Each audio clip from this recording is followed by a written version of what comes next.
I used to kiss my reflection when I was younger. There was just something about making love to yourself that felt comfortable. Testing 1, 2. God, look at that bicep, boy. God damn. There is only one true way to grow self-love, and that is through delayed gratification. We know that instant gratification takes the happiness from tomorrow. Binge eating junk food, watching Netflix for 8 hours, not doing your homework, being lazy, all steals happiness from tomorrow. How can you have self-love if the younger version of yourself lowered your happiness today? You can't. But what about delayed gratification? Take exercise, for example. It's hard today. It's uncomfortable today. It makes you cry if it's cardio. But all of this you take on so that you get to feel happier later. And suddenly your workout finishes and it is later. Now you're filled with a sense of pride and self-love that you actually accomplished this workout session. You worked out so that you could feel happiness and self-love for tomorrow. And then you work out tomorrow, and then you work out for the next year, and then you work out for the next 6 years. You're in the best shape of your life, and you get to look back and thank your younger self for that effort that he put in. How could you not have self-love for your younger self who put in the effort and put you today at a priority? This is how you build self-love. You do things for your future self. Then over time you become your future self and you feel grateful for the work that the younger version of you has put in. Any advice to grow your self-love you've ever heard before is through a form of delayed gratification. So there's the secret. Invest in delayed gratification and you will begin to love yourself. Now it's time to set some smart goals to build this self-love. Exactly what can you do? What can you aim for? First, track 50 workouts.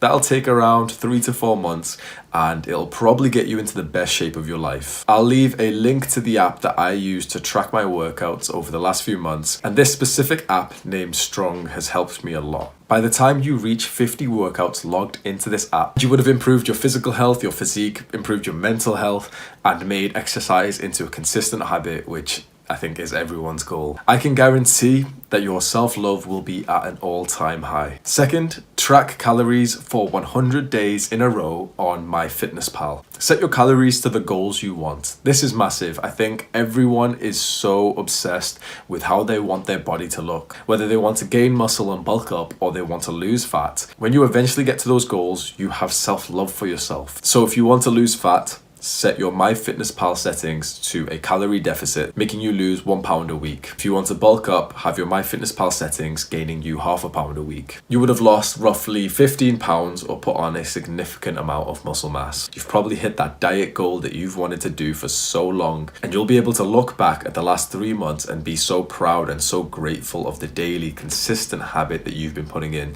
to your diet. By the time you get to the end of it, you will probably be in the best shape of your life and you will have self-love. The third and fourth goal will grow your self-love and also significantly improve your mental health. Do a mindfulness and gratitude practice for 100 days, roughly 3 to 4 months. For meditation, every morning, meditate for just a few seconds or a minute or two. I will link the app that myself and all of the guys that I coach seem to respond really well.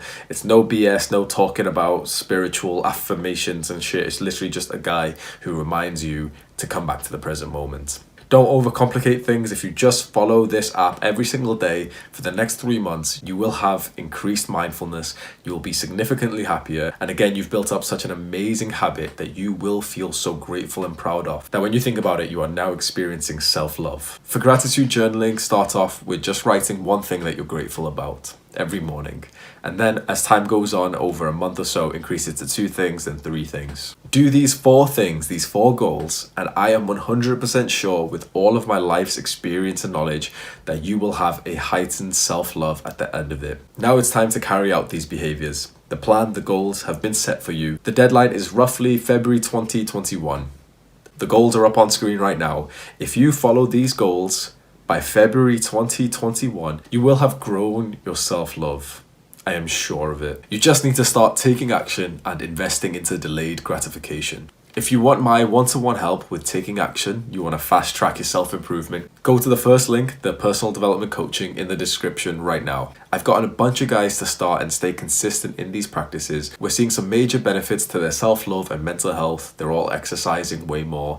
These are the actions that give you self-love. Start here first. If you go and search on YouTube for this same video title, you'll see a bunch of exercises about writing things down, and I don't believe it. I am adamant that self-love comes through delayed gratification. But if you're watching this type of video on a small channel, you know that this isn't mainstream knowledge. No one likes to be told not to go and watch Netflix and instead go to the gym. Taking self-care days where you go and pamper yourself up isn't self-love.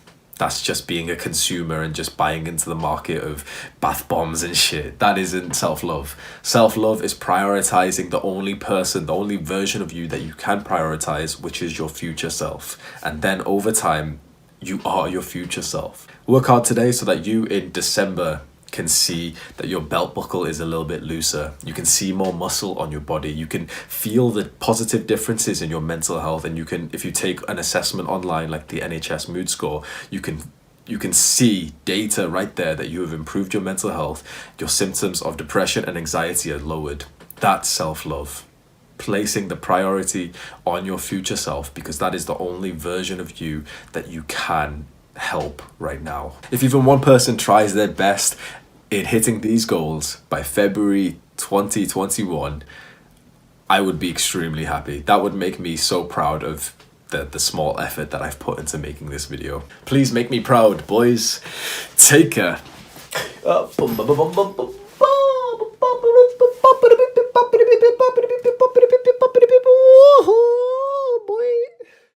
You have been watching this video hoping that I was going to give you the same advice as all the other YouTubers that just go and write a sentence down on a piece of paper, or make sure you forgive yourself. Something that you could do right here, right now, that would make you love yourself in the space of this 5-minute video.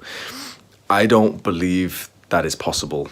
If you walk 10 miles into a forest, you have to walk 10 miles out. If you've treated your future self like shit, with 8-hour Netflix binges being normal and overeating and just bad behavior for your future self, you have to put in some time and you have to do the actions that reverses that. That's why the goals I set would probably seem to a lot of people weirdly masculine, logical, like a very dry view of self-love.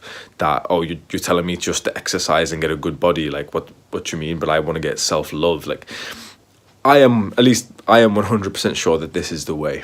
Like, you will literally have the best mental health you've ever had if you complete the goals. And maybe that's one of the biggest factors, is because you can't have self-love if you don't have positive mental health. Maybe that's the missing key right now, that if you're not feeling self-love, you probably would feel self-love if your mental health was perfect. Maybe I'm advertising these practices like mindfulness, gratitude, and exercise so much, but at least I am sure that these are the mental health practices that will get you into tip-top condition mentally and physically. And that is where self-love comes from. Took me around 5 months to love myself. Took me around 5 months to go from hating my life, to go from not exactly being suicidal, but not really caring if I lived or died, because there was essentially no difference in my behavior of just indulging in instant gratification 24/7. When you're just consuming substances and media and you're just consuming, you are not living. When you create, when you put effort in, when you take action, you start living. And then when you live, you get self-love.